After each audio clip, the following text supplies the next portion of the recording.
नमस्कार, तुमच्या सर्वांचं स्वागत आहे भाग्यश्री रेसिपीजमध्ये।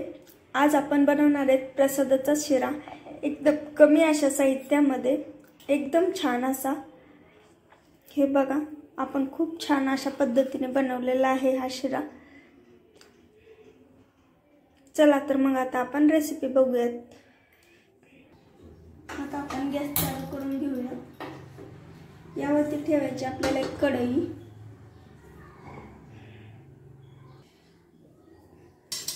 यामध्ये मी टाकत आहे आता 1 वाटी रवा।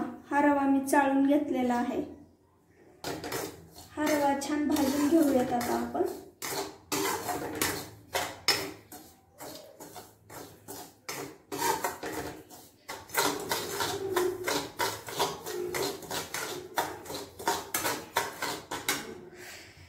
हो बघा, आता रवा आपला छान भाजला गेलेला आहे। एकदम छान असा लालसर त्याला थोडासा कलर आलेला आहे, बघू शकता। आपला रवा आता भाजलेला आहे। आता आपण गॅस बंद करून घेऊया। आता हा भाजलेला रवा आपण एका प्लेटामध्ये काढून घेऊया। आता परत एकदा आपण गॅस चालू करूया। त्यामध्ये टाकायचे आता आपल्याला 1 चमचा तूप।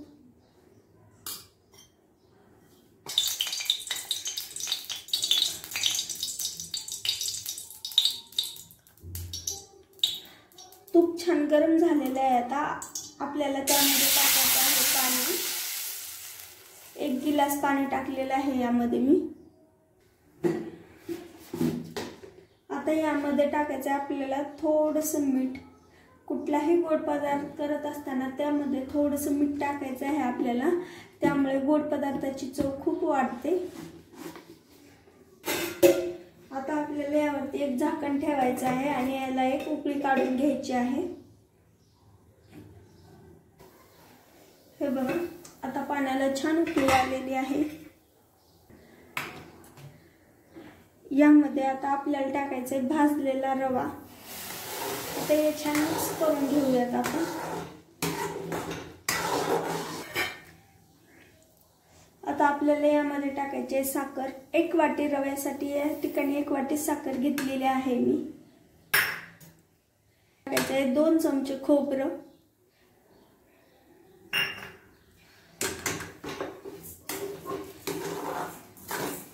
छान मिक्स करून घेऊयात आता आपण।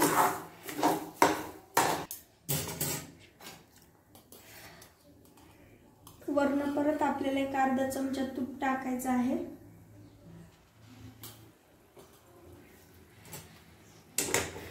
हे छान मिक्स करून घ्यायचंय परत एकदा। आता आपला हा शिरा तयार झालेला आहे। आता आपण गॅस बंद करून घेऊयात। आता आपण एक प्लेट घेऊयात। या प्लेटावरती आपल्याला लावायचं आहे तूप।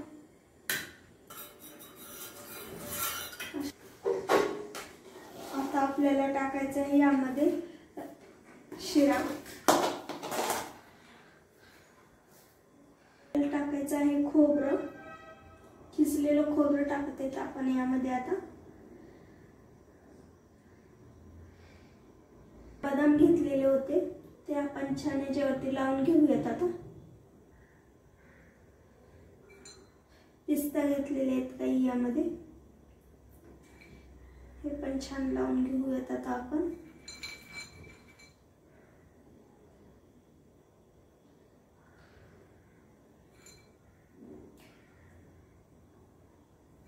हा बघा, आता आपला हा प्रसादाचा शिरा तयार झालेला आहे।